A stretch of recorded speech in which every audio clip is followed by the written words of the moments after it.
I think so. And you know what? For the way they played, and they started the second half so well.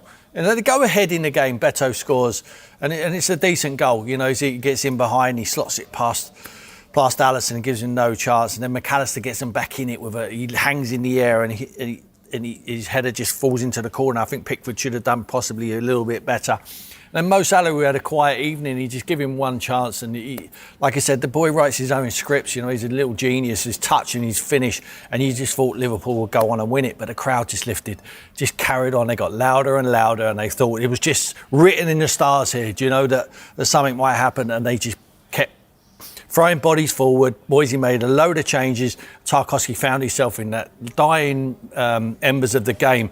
And then one just fell to him and he volleys it better than he. If you ever want to score, I mean, it's probably one of them goals where all of us would want to score that goal. And I'm jealous of him tonight that he's actually managed to do that. He caught it so well. I mean, it just fell to him. And it's right up the right end of the field and he smashes it into the top corner and Alisson can't move. It just flies in the top corner.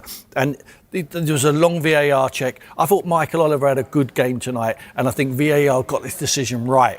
It took for ages to do it.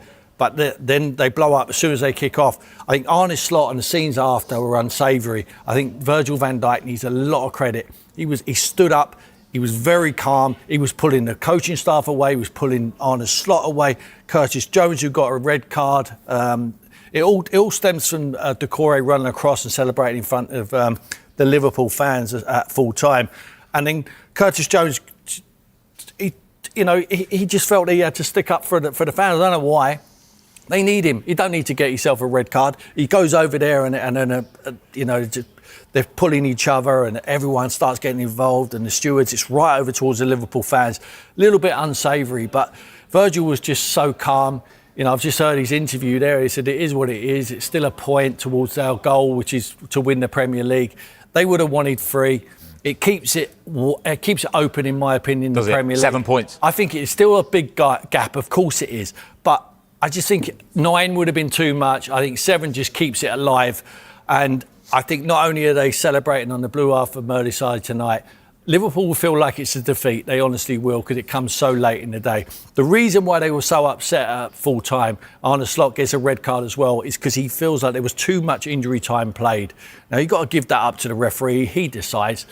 And he decided that they needed that much time, and it was just enough time for Tarkowski to smash that one in the back of the net. So, for me, it was a it was an unbelievable game. And it was fitting that it was the last Merseyside derby at this magnificent Goodison Park Stadium.